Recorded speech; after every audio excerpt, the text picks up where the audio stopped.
નમસ્કાર મિત્રો, આજના આ ખાસ સેશનમાં આપણે આઈટીઆઈ ઓનલાઈન એડમિશન પ્રક્રિયાની સંપૂર્ણ માહિતી મેળવવાના છીએ. એડમિશન ફોર્મ ભરવાની વાત આવે એટલે થોડું ટેન્શન થઈ જાય, ખરું ને? પણ બિલકુલ ચિંતા ન કરો. આખી પ્રોસેસને આપણે એકદમ સરળ ભાષામાં સ્ટેપ બાય સ્ટેપ સમજવાના છીએ, જેથી કોઈપણ ભૂલ વગર પૂરા કોન્ફિડન્સ સાથે ફોર્મ ભરી શકાય. તો ચાલો ફટાફટ શરૂ કરીએ.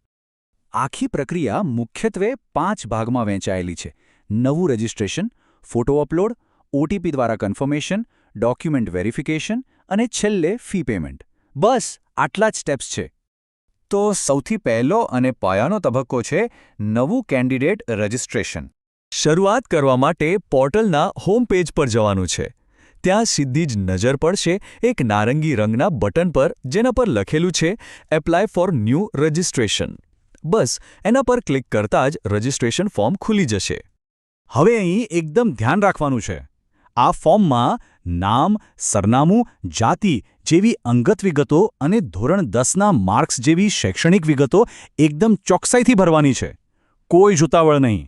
બધું બરાબર ચેક કર્યા પછી જ બાહેધરી વાંચીને સબમિટ બટન દબાવવાનું છે. અહીં એક બહુ જ મોટી પ્રો ટીપ છે. ફોર્મ સબમિટ થતાં જ સિસ્ટમ એક સ્પેશિયલ રજિસ્ટ્રેશન નંબર જનરેટ કરશે. આ નંબર જાણે કે આપણા એડમિશનની ચાવી છે. તેને તરત જ કોઈ ડાયરીમાં લખી લેવો અથવા મોબાઈલમાં ફોટો પાડી લેવો એકદમ ફરજિયાત છે. આગળની બધી જ પ્રોસેસ આ નંબર વગર અશક્ય છે. ફોર્મ સબમિટ કર્યા પછી સ્ક્રીન પર ઉપરની બાજુએ સ્પષ્ટ અક્ષરોમાં એક સક્સેસ મેસેજ સાથે આ યુનિક નંબર જોવા મળશે. આ મેસેજ એટલે કે આપણું પહેલું સ્ટેપ એકદમ સક્સેસફુલ રહ્યું છે. આ નંબર સેવ કરી લીધો? સરસ. તો હવે આગળ વધીએ. હવે વારો આવે છે બીજા તબક્કાનો, ફોટો અપલોડ પ્રક્રિયા. આના માટે ફરીથી હોમ પેજ પર પાછા આવવાનું છે, પણ આ વખતે કેન્ડિડેટ લોગિન પર ક્લિક કરવાનું રહેશે. અહીં પેલો સેવ કરેલો રજિસ્ટ્રેશન નંબર અને જન્મ તારીખ નાખવાના છે. સાથે જ નીચે આપેલો કેપ્ચા કોડ ભરીને સીધું લોગિન કરી લેવાનું છે. હવે ફોટો અપલોડ કરતી વખતે મોટાભાગે ભૂલો થતી હોય છે, એટલે આ નિયમો ખાસ નોંધી લેવા. ફોટો ફક્ત અને ફક્ત જેપીજી ફોર્મેટમાં જ હોવો જોઈએ. અને સૌથી મહત્વની વાત, ફાઇલની સાઇઝ 25 કેબીથી 100 કેબીની વચ્ચે જ રાખવાની છે. જો આનાથી સાઇઝ વધુ કે ઓછી હશે તો સિસ્ટમ ચોખ્ખી ના પાડી દેશે. તો ફોટો બરાબર સેટ થઈ જાય એટલે અપલોડ સ્ક્રીન પર ચૂઝ ફાઇલ પર ક્લિક કરી ફોટો સિલેક્ટ કરી લેવાનો. પછી અપલોડ બટન દબાવવાનું. જેવો ફોટો અપલોડ થશે, સ્ક્રીન પર ફોટો અપલોડેડ સક્સેસફુલીનો મેસેજ આવી જશે. છે ને એકદમ સરળ? હવે પહોંચી ગયા છીએ પ્રક્રિયાના સૌથી અગત્યના એવા ત્રીજા તબક્કા પર, ઓટીપી દ્વારા એપ્લિકેશન કન્ફર્મ કરવી. ફોટો અપલોડ થયા પછી ડેશબોર્ડ પર કન્ફર્મ કરવા માટે એવો વિકલ્પ દેખાશે. પણ થોભો, ઉતાવળમાં સીધું ક્લિક નથી કરવાનું.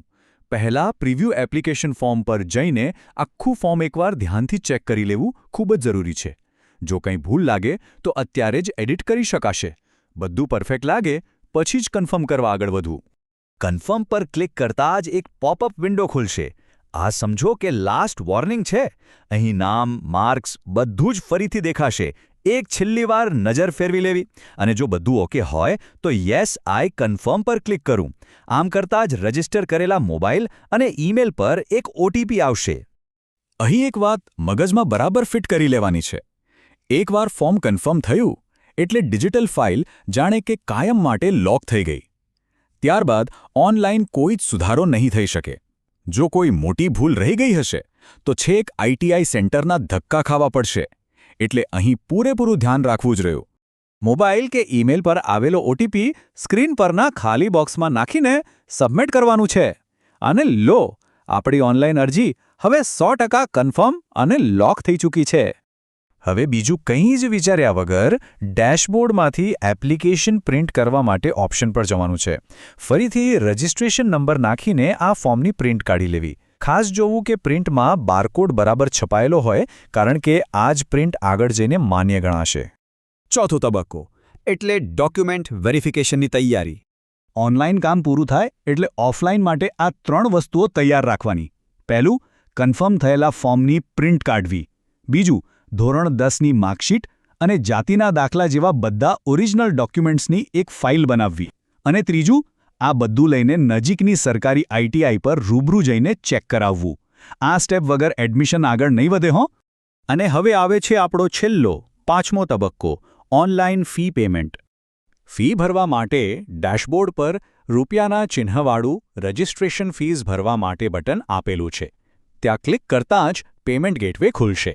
ઇન્ટરનેટ બેન્કિંગ, ક્રેડિટ કાર્ડ અથવા યુપીઆઈ જે પણ ફાવે તેનાથી એકદમ સેફલી ફી ભરી શકાશે.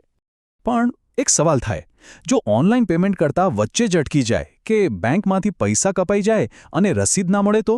આવું થાય ત્યારે ગભરાઈ જવાય એ સ્વાભાવિક છે, પણ આ પોર્ટલમાં એનું પણ બહુ સ્માર્ટ સોલ્યુશન છે. પેમેન્ટ સ્ક્રીન પર નીચેની તરફ ધ્યાનથી જોશો તો એક નારંગી રંગનું બટન દેખાશે. Check earlier incomplete pending transaction. જો પેમેન્ટમાં કોઈ ટેકનિકલ ખામી સર્જાય તો ડબલ પેમેન્ટ નથી કરવાનું, બસ 20 મિનિટ શાંતિથી રાહ જોવાની. 20 મિનિટ પછી આ બટન પર ક્લિક કરશો એટલે પેન્ડિંગ સ્ટેટસ ઓટોમેટિક અપડેટ થઈ જશે. કેટલું સ્માર્ટ! પેમેન્ટ સક્સેસફુલ થઈ જાય એટલે તરત જ ઓનલાઈન પેમેન્ટ રિસિપ્ટ ડાઉનલોડ કરી લેવી. આ ફીની રસીદ અને પેલું કન્ફર્મ થયેલું ફોર્મ, આ બે જ વસ્તુ આપણી મહેનતની સાબિતી છે. એડમિશન વખતે આની બહુ જરૂર પડશે, એટલે આને મસ્ત એક ફાઇલમાં સાચવીને રાખવા. તો આજના આ સેશનમાં આપણે જોયું કે કેવી રીતે ઘરે બેઠા કોઈની પણ મદદ વગર માત્ર કેટલીક ક્લિક્સથી સરકારી એડમિશન પ્રક્રિયા પૂરી કરી શકાય છે. હવે વિચારવા જેવી વાત એ છે કે જો આખી પ્રક્રિયા આટલી સ્માર્ટ અને ડિજિટલ બની શકે છે તો ભવિષ્યમાં વિદ્યાર્થીઓ માટે બીજી સરકારી સેવાઓ કેટલી આધુનિક અને સરળ બની શકે. ટેકનોલોજી અને શિક્ષણનું આ જોડાણ ખરેખર કમાલ છે. તમને શું લાગે છે? આ અંગે વિચારજો. આ ઉપયોગી માહિતી બીજા મિત્રો સુધી ચોક્કસ પહોંચાડજો. ત્યાં સુધી શીખતા રહો અને આગળ વધતા રહો. આવજો.